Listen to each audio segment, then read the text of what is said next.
Do you think the industry is finally taking menopause seriously? I mean, do we have a long way to go? Are we just getting started? Do you know what shocked me? The youngest person that was diagnosed with menopause was 12 I was going to say, years old. Children. And didn't you ask why? And didn't she say something like, it's just in case I It's just in case I need it to sue you. That's ballsy. In case I need to sue you. Yeah. If aesthetics is unregulated, why do nurses even bother staying compliant? We see loads of people going to practitioners that have done a day course, paint by numbers. What are the risks, Sharon, with that practitioner, and what are the risks to the patient? Because skin isn't just skin. It's your story, and I'm here for it. I'm Kelly Saynor. Are you ready for some barefaced chat?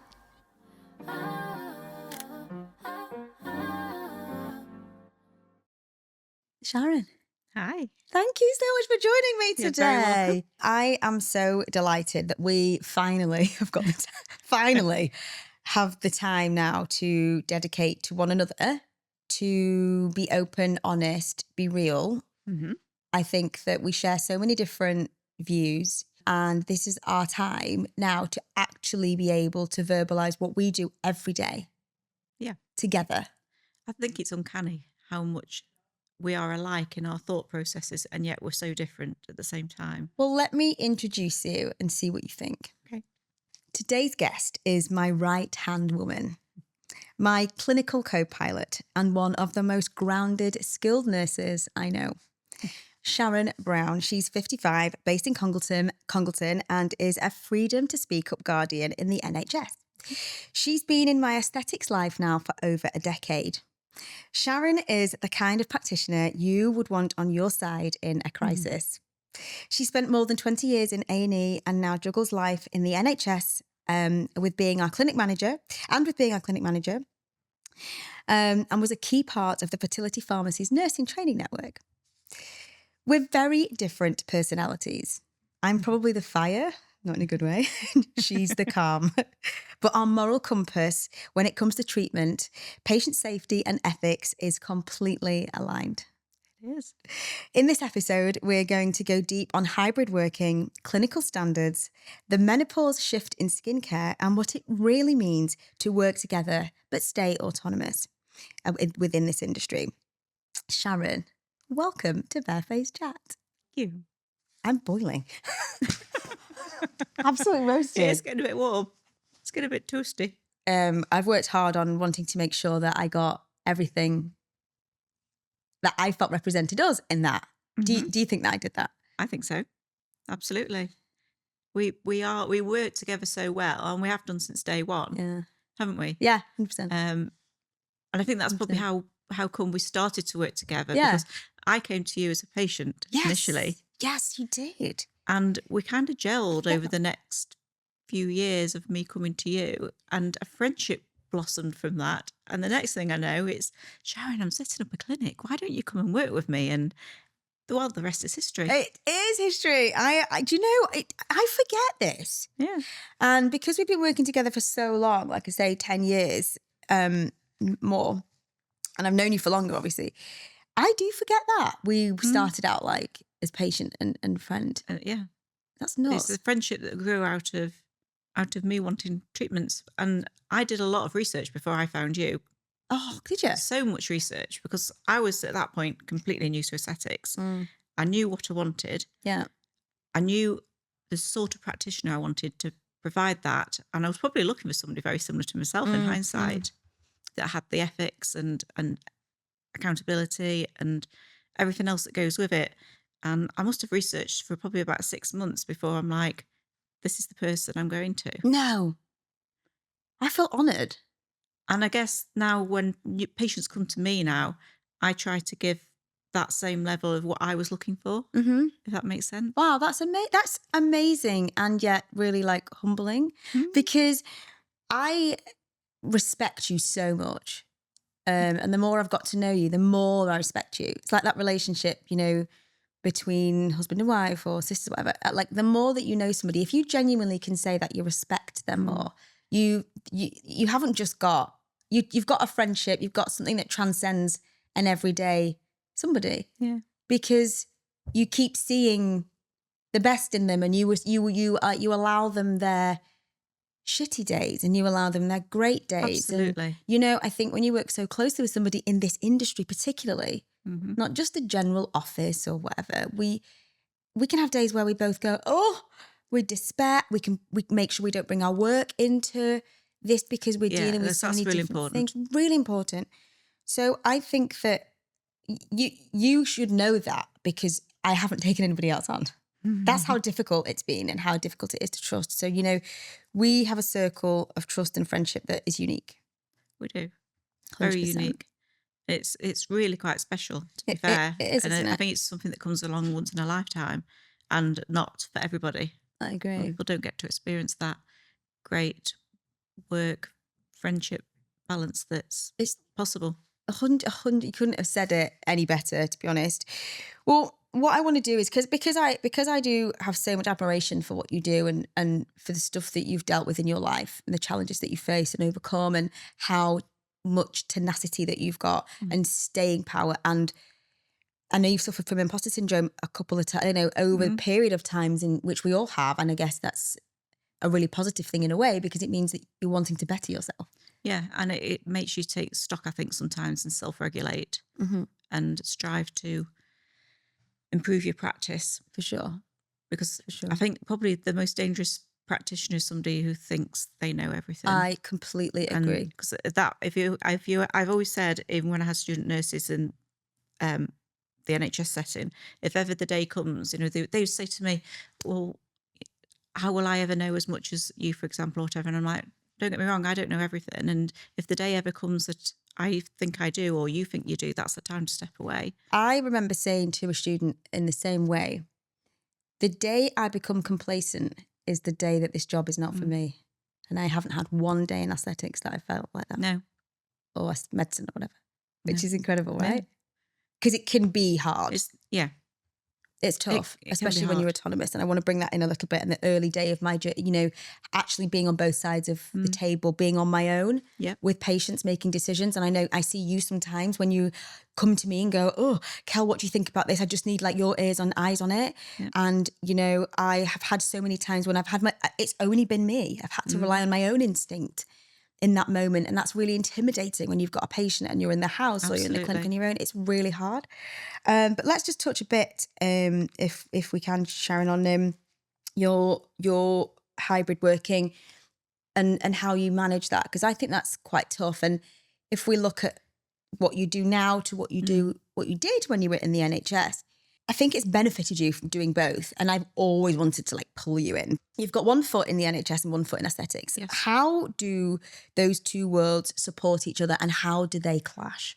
You know what? They can clash terribly, and they have done in the past. There's been times when I'm like, I don't know where my priority is. And that's a difficult concept to get your head around. So yes, it has got its complexities, but it's also got its benefits, because once you overcome those and get your time management and your priorities aligned, then the work-life balance is really good. You haven't got the pressures full-time of either role. Okay. I've done full-time in the NHS and it's exhausting. It's great. And I miss aspects of what I used to do. I really do. But it was time to move on to another aspect of the NHS. And it's having that balance that I can be here one day and the next day I'm going and doing something completely different. I love that. And then, as you know, I've got a little granddaughter now, so I have a day with her. So my week it flies by. No week is ever the same. No day is ever the same. Every day in the NHS, the challenges that come to me are different. No two challenges are the same. And the same here. I don't have any two patients that are the same on any one day or wanting the same thing, so to speak. So it really does have its benefits for you, not only your work-life balance, but your mental well-being as well. Oh, that's interesting. It really is. But you kind of have to get over that hump of knowing how to manage it. Got and once you. you do, it's much more plain sailing. So many practitioners do what you do and have one foot in the camp, and I didn't do that. No. I left completely. I went cold turkey. Would you, I mean, you haven't done this, so you haven't got anything to compare it to, but how did you find that, as in, was it really hard? Like, because I know you said to me, why don't you come over full time? And I'm like, it's quite scary. I'm It's quite trying. scary. Was that not scary? Because I had made my mind up, and it was scary. It was scary. It was a leap of faith. It was an industry that wasn't as big as it is today. And everybody around me was telling me not to do it. You've been doing it 4 years. Why on earth would you leave it to go into doing beauty? The stigma that was attached to moving was awful, really. But I knew in my hearts of hearts, this was the industry I was meant to be in. Right. And I remember my mum saying to me, why do you want to leave? You are going to leave a job. Or I said, I'm still going to be a nurse. It's just a different type. And that was important to me. So not leaving my qualification behind was the most important thing to me as well. Yeah. I missed the children, but I missed the nursing element of the NHS. I became very despondent because it was becoming a business. So whilst it was scary, I wasn't happy. No. And that's what drove me to be okay with the decision. Do you think that the NHS experience, because that leads us quite nicely onto my experience with the NHS, makes you a better practitioner? Do you think it's important? Because we see so many people they're like rats. They train and then they go straight into aesthetics. And we've always said, you need the experience. Like, do you think that makes you better or? It's difficult to say whether it makes me better. I'd like to think so.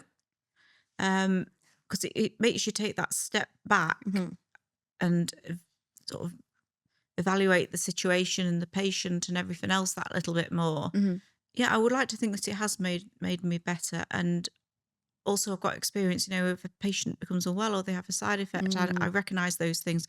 When going through the medical history and they're on medication, I understand the majority of medications that they're on and what interactions they may have with anything that we've got planned, or indeed how it affects their skin, which if you're quite new and then you've gone straight off into aesthetics, you haven't gained that experience or life experience yet.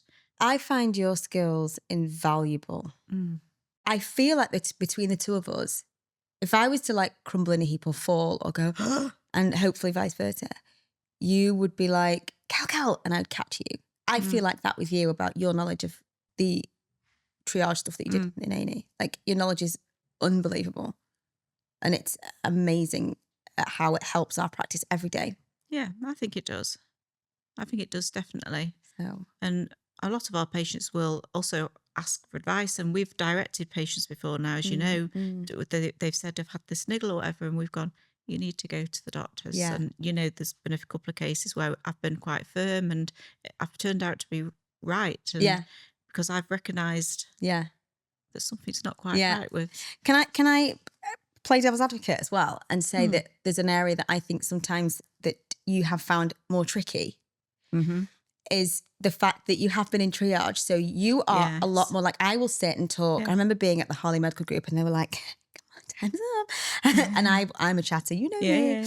And, I've had to learn the art of, just sitting back and letting them speak. Whereas you kind of triage, you've got 15 minutes to find out what's going on, and then you're like, okay, we're done. Yeah. And I was everything had to be really quick and snappy. I think that was one of my biggest learning curves, secondary to obviously learning the skills of aesthetics, was the management of doing a patient assessment, because the patient assessment in the A&E setting is quick and snappy. Yeah. Because it's an initial assessment. It's not an in-depth assessment that then the doctors and the medics go on to do. So, it's an assessment to see is that patient safe? Yeah. And where do they need to be? And how quickly do they need to be seen? Whereas here, you're doing much more holistic assessment of a patient. So true. So true. And not just that, you've got the time to give them. So we've got that time to give our patients, use it. So that was a big learning curve for me. As you know, when I first started, I was like, How come you're out of your consultation? It's like 10 minutes. Like, I've been used to like 45 minutes. I'm finding out their dog name. I know when they're next getting married. Like, I know their grannies and grannies. Whereas to me, that wasn't relevant. But actually, it is. It kind of is, because it gives you an idea of the person and what they're after. I mean, maybe I'm just nosy. I like to find out about everything.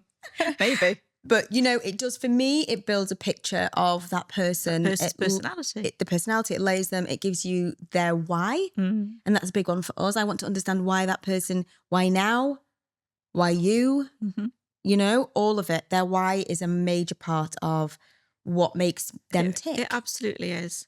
Because you know fundamentally what is driving them to have come to see us in the first place. Yes, exactly. So do you wish more private clinics, or do you think more private clinics understood about governance?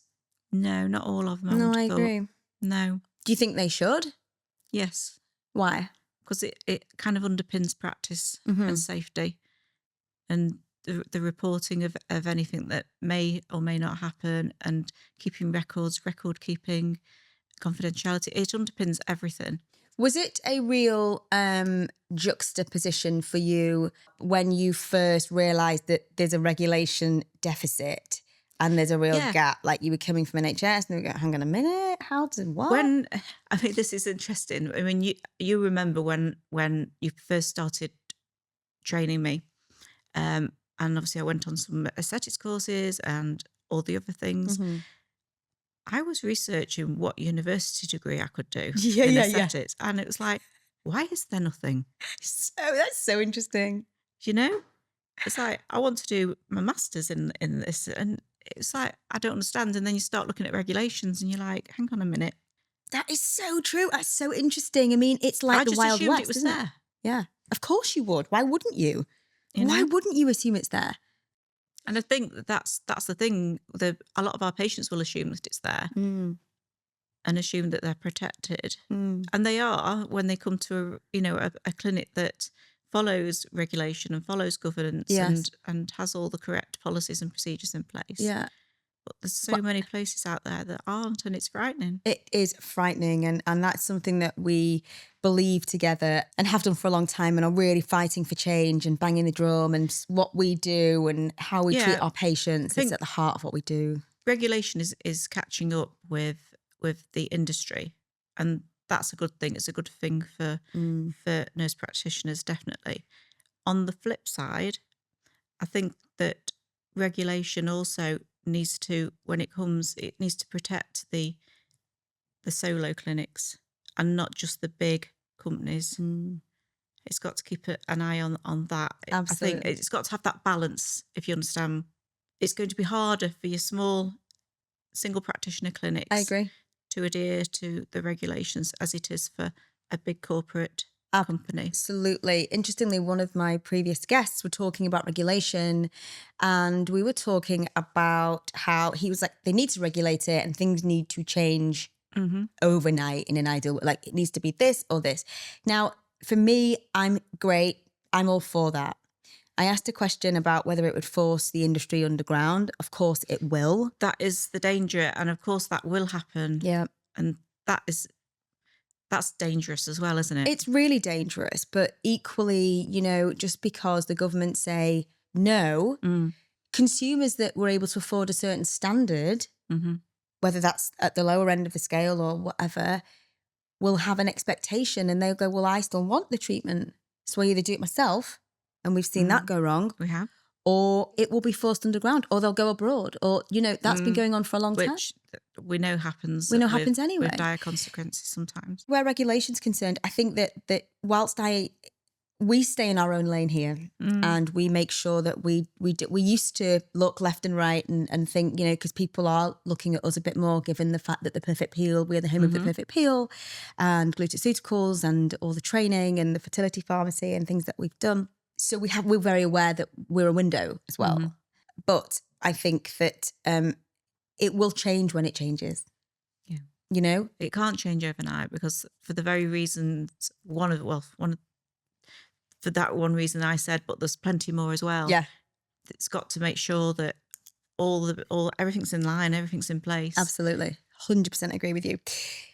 And that interestingly takes me on to the next thing I want to talk about. And that's about us, because we both believe we work really well together. And I wanted to just really like touch upon how different you and I are from a personality style, but it just works so well. It does. It works so well. You are the yin to my yang, babe.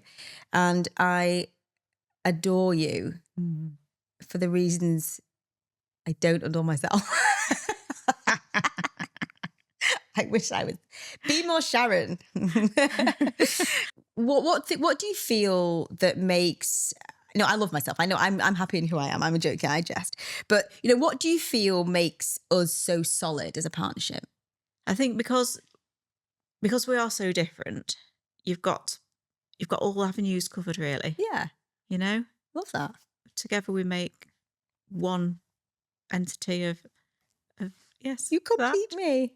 We make a complete picture for the clinic. Yeah. Oh, it's lovely. Absolutely. That's true, actually. And I think that there is a certain cohort of patients as well that have had us both. Yeah. And there is I know we kind of mix who we get in consultation wise, but there's certainly a group of people that gravitate more towards your style. Yeah. And maybe gravitate more towards yours. My yeah, style. Absolutely. So I think that we've got a really nice, it seems to work. It does seem to work really well. And I think key to that is the fact that we both think very similar. Yes. Even though our personalities are different. Yeah. Our thought processes are the same. Yes. How many times have somebody asked one of us something and we've both come up with the same answer? And you never would have thought that we would have done in that particular instance or whatever. We do think very similarly. I love that. I absolutely love that. How do you feel that we balance working so closely together while still being like really autonomous? So like I have my style, how like we still have this joke about the fact that Sharon's amazing at Botox. Can we say Botox? Toxin. Oops. Censor. Botox is a brand name for anybody that's wanting to know. We're not allowed to say it. The Advertising Standards Agency will be onto us. But this is merely just an expression and a representation of what we're talking about. Okay, done. You have really developed like your own and really embraced the fact that we both are so honest. And I'll go, oh gosh, I'm just not, that's not where I feel my comfort zone is. And I think that having that real like self-awareness about the treatments that you love, that you can do well, whilst we still do all of the treatments. Yeah. We know where we are, what we're good at and what we excel at. Yeah. And understanding our limitations is really important, because you always say, I don't want to do sclerotherapy. Again, that's just going not my back jam. to the safety element, isn't it? Knowing your limitations, and that's underpinned by our code of conduct. Yes, true.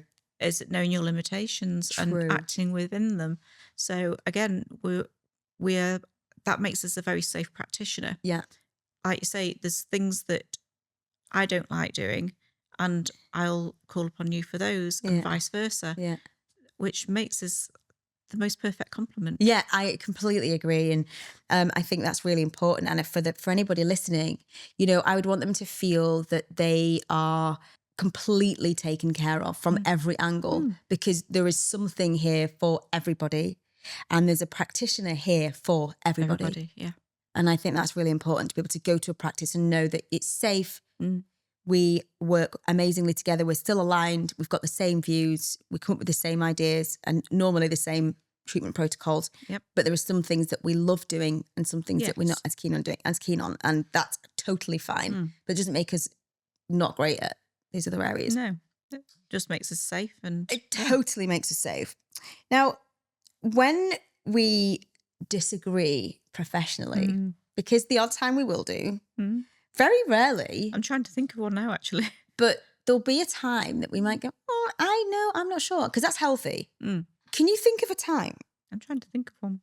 Maybe about fillers. Maybe which filler type. Perhaps that's the only thing that we really I wouldn't call it disagree. We might just have a preference. Have different opinions on maybe the type but then when we do that and we sort of, like, you'll say a particular type and I'll say a particular type, and then it'll be, okay, you tell me why you think that, and then I'll tell you why I think that. And then we kind of come to a Yeah. decision between us, and we're like, oh yeah, I think Yeah. you're right, or you're right on Yeah. that one for this particular patient or whatever. Yeah, I'll try that, So- or I'll try this. So I think it's balancing Yes. each other's opinions. Yeah, and I agree.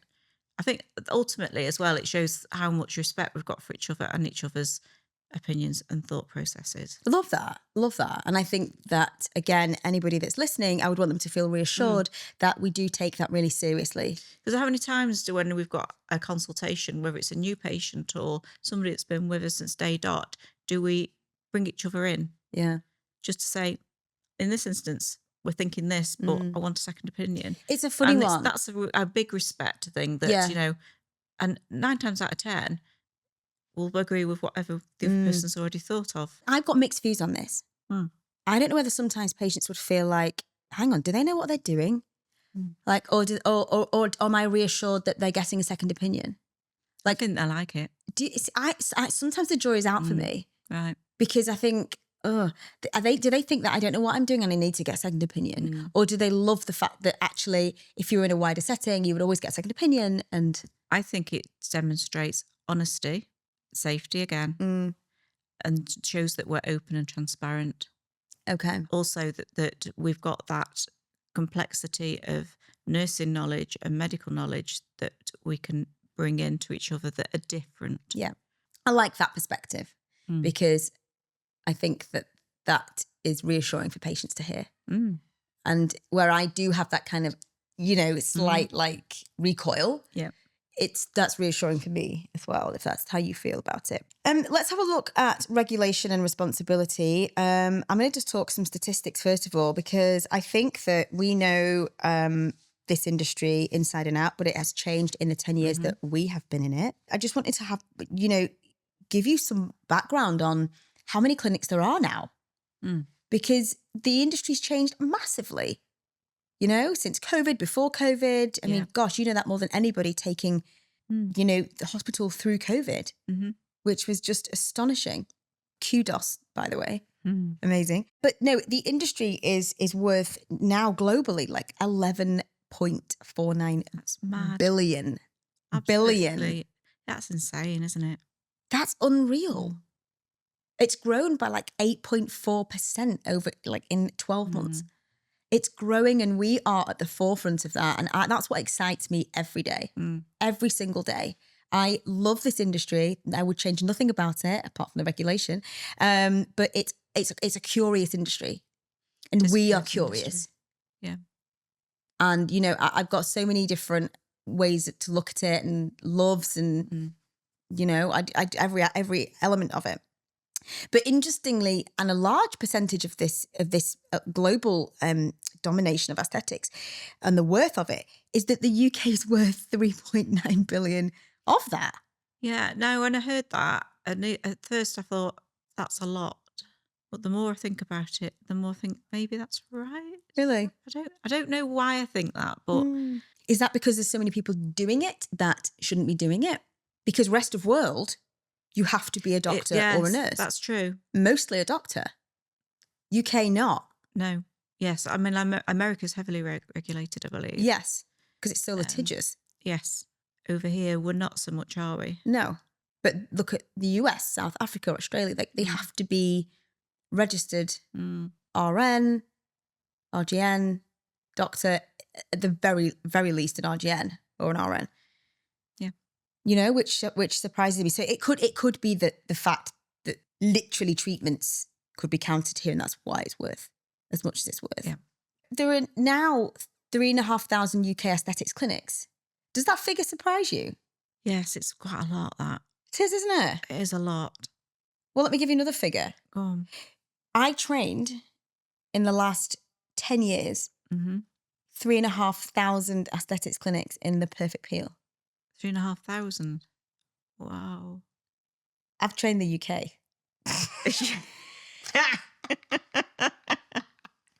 Trained the whole of the UK. I've trained everybody. No, I haven't trained everybody. But that's interesting. That's very interesting. That's practitioners, clinics. Don't know.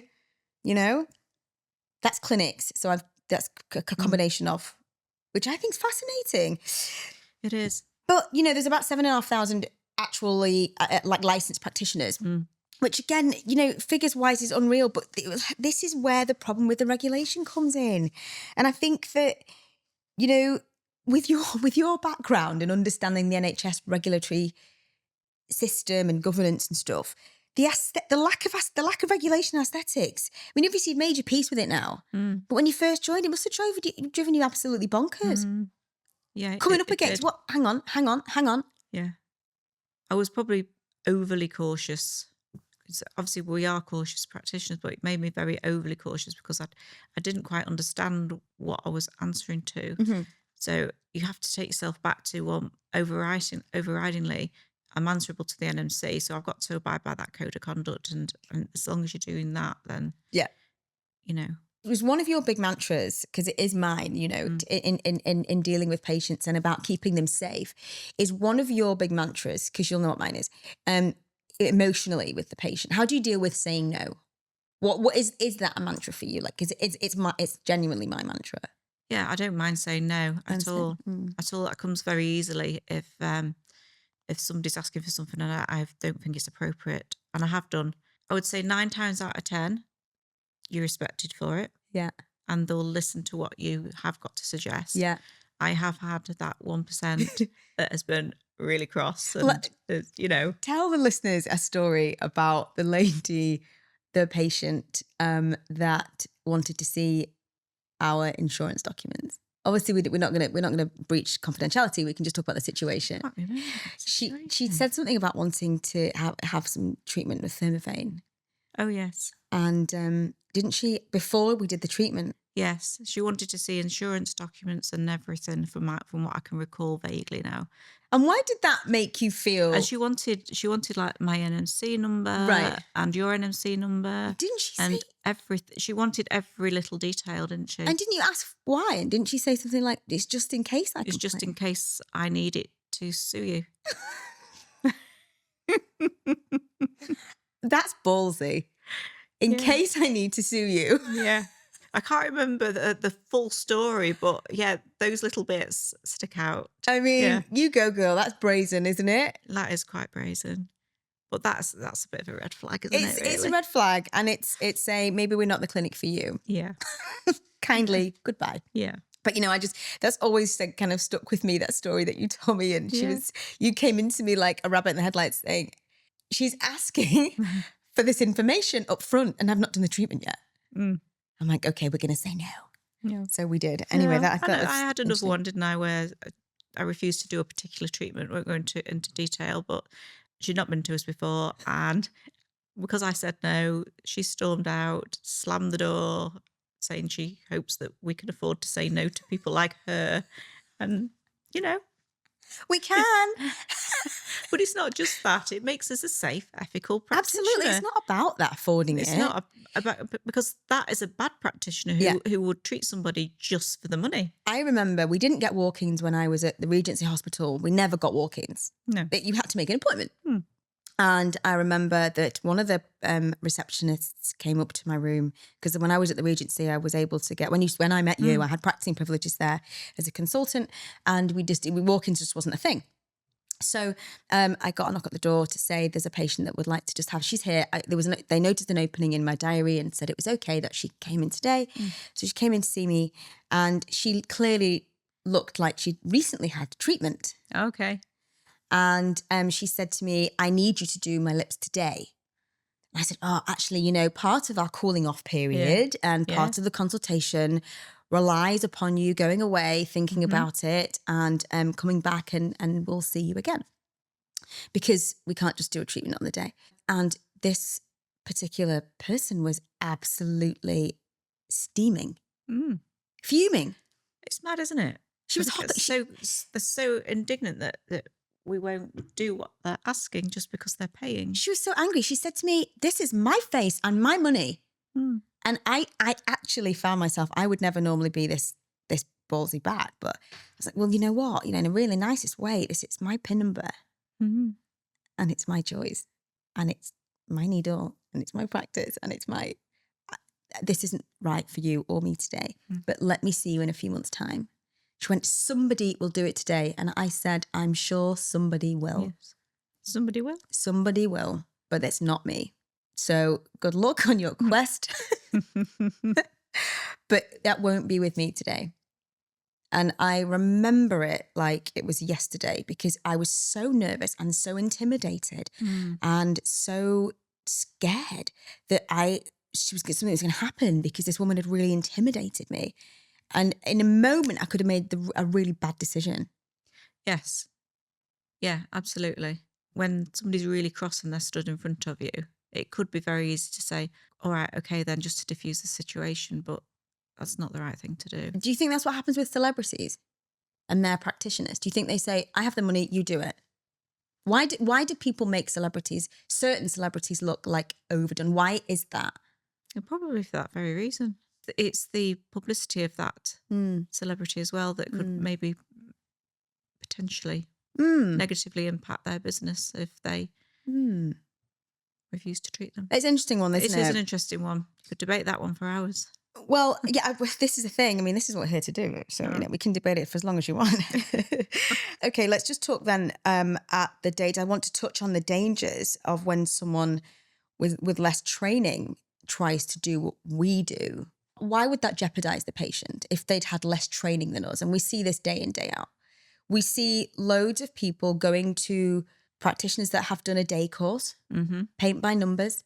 What are the risks, Sharon, with that practitioner, and what are the risks to the patient? Well, there's the obvious risks of not understanding side effects or complications fully, completely. I mean, they may have been touched on their day course, but it's having the experience of knowing how to deal with them. But also the paint by numbers type training, it doesn't allow for the individuality of every single person that comes in to the clinic. No two faces are the same, unless they're twins. And even then, there's slight differences. You know what I mean? So the placement of products will never be the same. It's always going to be a little bit different. Or what you do or the treatment plan you do is always going to be, it's got to be individualised to the patient. It's an individualised plan that we put to our patients when they come in. We don't just go, oh, you want cheek fillet? Right, okay. Let me have a look at the graph over there. It's, well, actually, you need this lifting or you need a bit of volume here. We look at the face more aesthetically. Exactly. And holistically.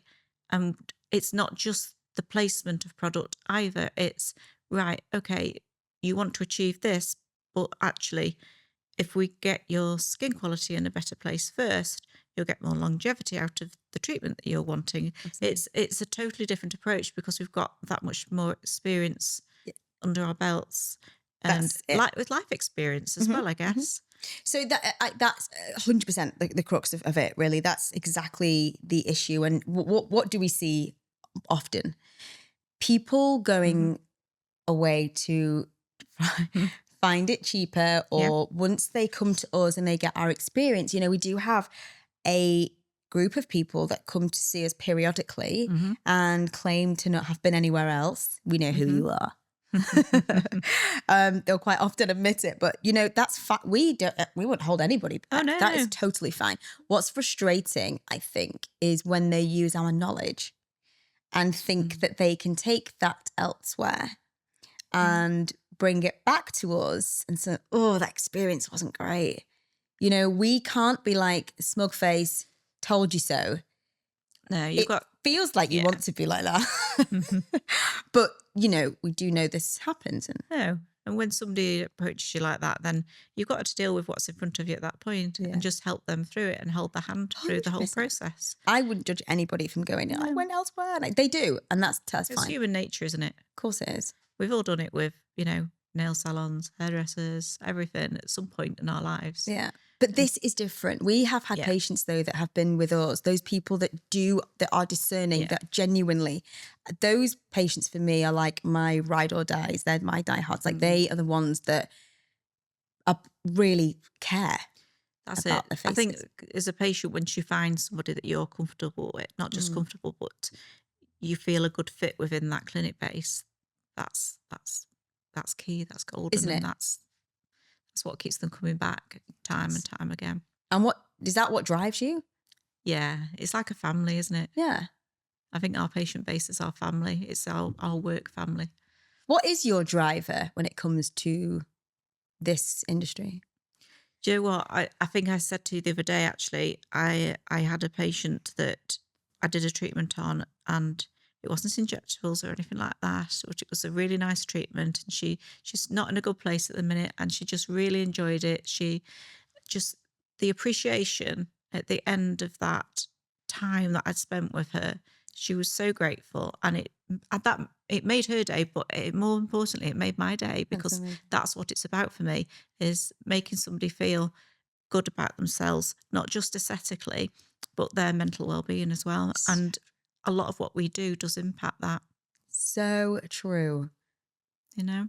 Love that. Love that for you. Well, this takes us on really nicely to now, like the things that we've seen change and develop in our demographic. We've never been like the younger end of the scale as much. I think people have recommended people to us, and that's been a lot of what we've done. And the shift in our skin club patients and the real discerning patients of ours that, and you'll notice that I say patients rather than clients, because they are patients for us. To us, they are, yes. We are bound by our NMC codes and practices. So they are definitely patients. But those patients that make up our new skin club and our menopause cohort have meant so much to us. Because they have been forced to look at themselves holistically because of all the changes. And I think that you, having been through that, have a major respect for patients, because it's not just about the face. It's not just about the body. It's not just about the, your mental well-being. Like, there's so much going on that you have to understand. Like, talk to me about that. It goes hand in hand, really. I mean, we've got Skin Club, and we've got the menopause group of patients, and you'll find if we looked at it percentage-wise, if we were to audit that, and I'm going to do it now, it's just made me think I'm going to do it. Yes. The majority of the skin club patients will be menopause age or perimenopausal, and that's because they need to look at their skin holistically. Yeah. And we put them on a really good program.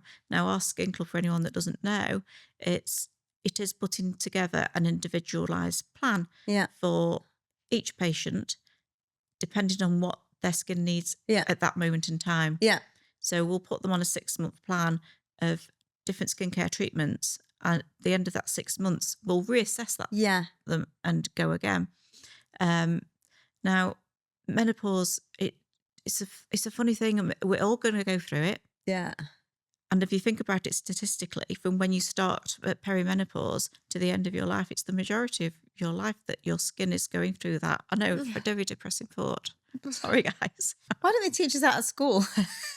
Estrogen lowers, so your elastin diminishes and collagen diminishes. I mean, it diminishes. It goes off a cliff. It really does go off a cliff.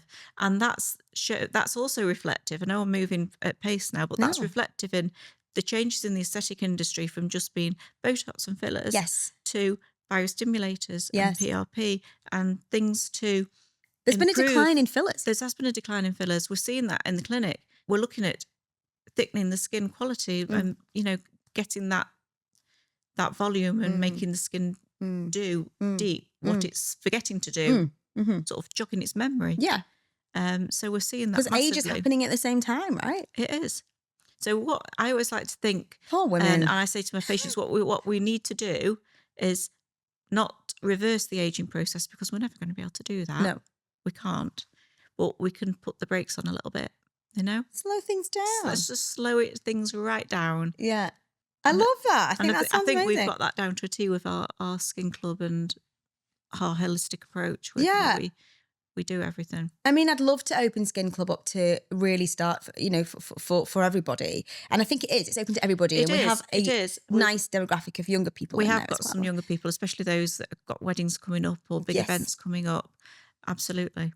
That's been amazing for me to see that real influx and shift in people that have wanted to start respecting their skin and skin journey, and, realizing that by the time they've bought XYZ product, they could actually be really changing their skin. And interestingly, a patient said they were going to do Skin Club alongside a healthy lifestyle. Yeah. I was like, that's brilliant. It is. And also that comes to another shift that we're seeing in that we are starting to get more younger people through the doors, but they're not coming through for injectables per se.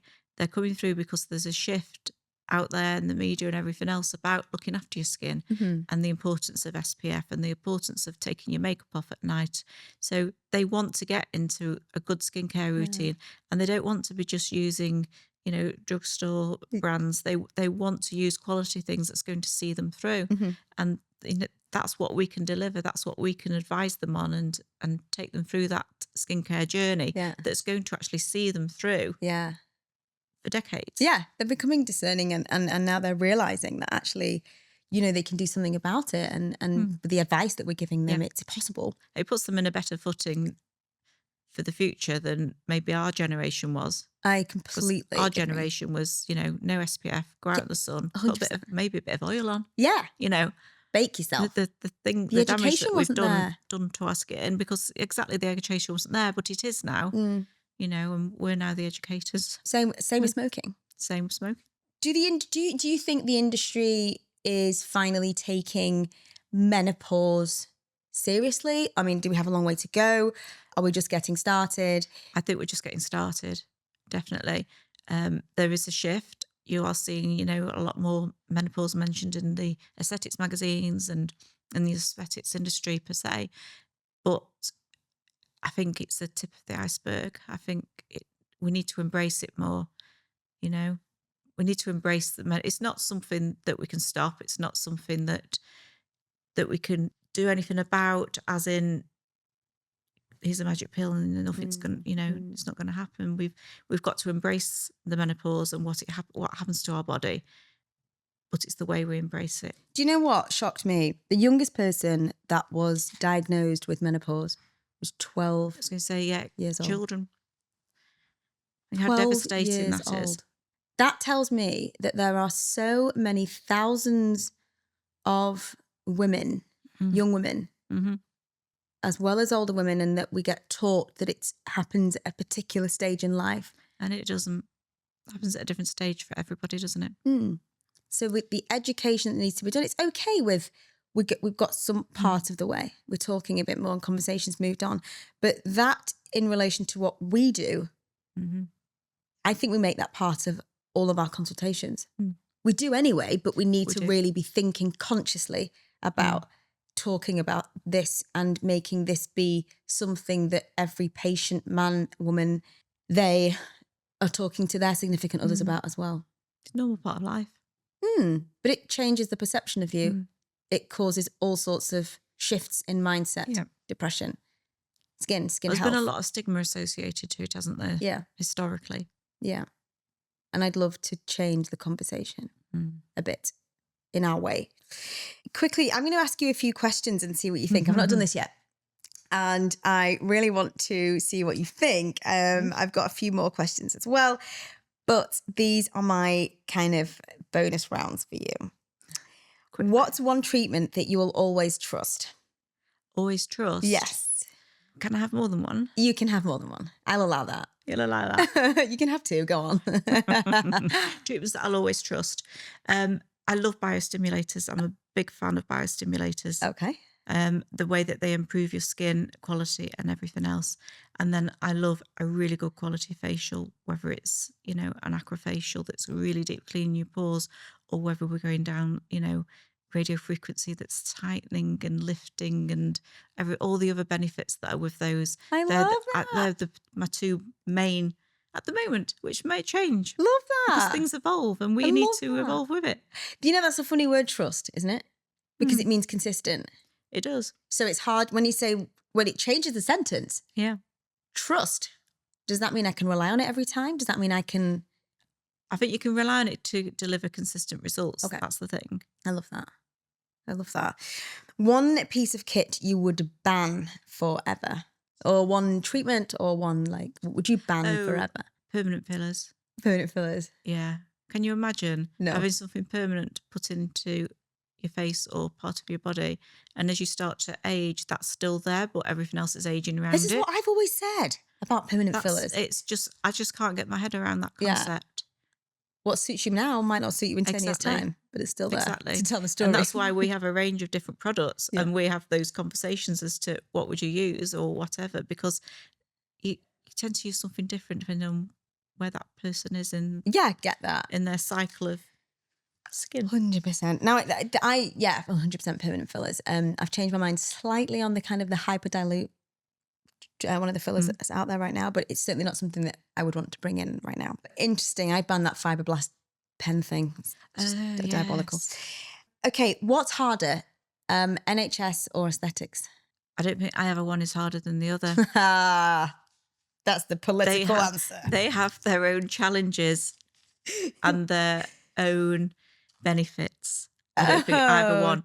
If you asked another NHS worker, they might give you a different answer. Right. I think it probably depends where they work and what their role is. Oh, she's a politician. Switzerland, I love it. Diplomacy. Diplomacy. Part of me. Yes.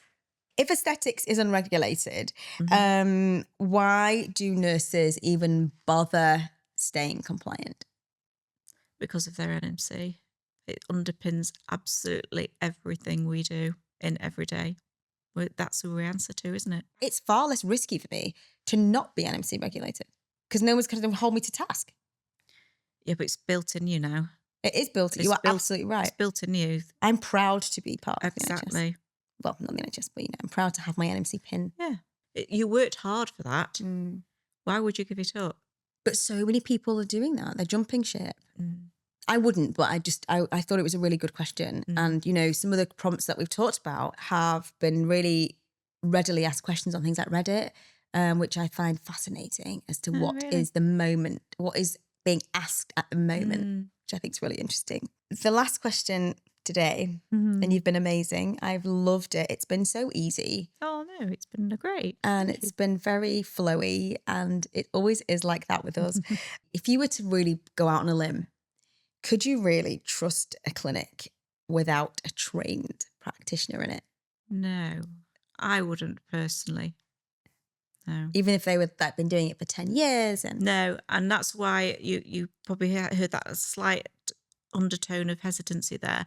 I'm not saying there aren't some really good, talented practitioners out there, but for me personally, it's part of who I am.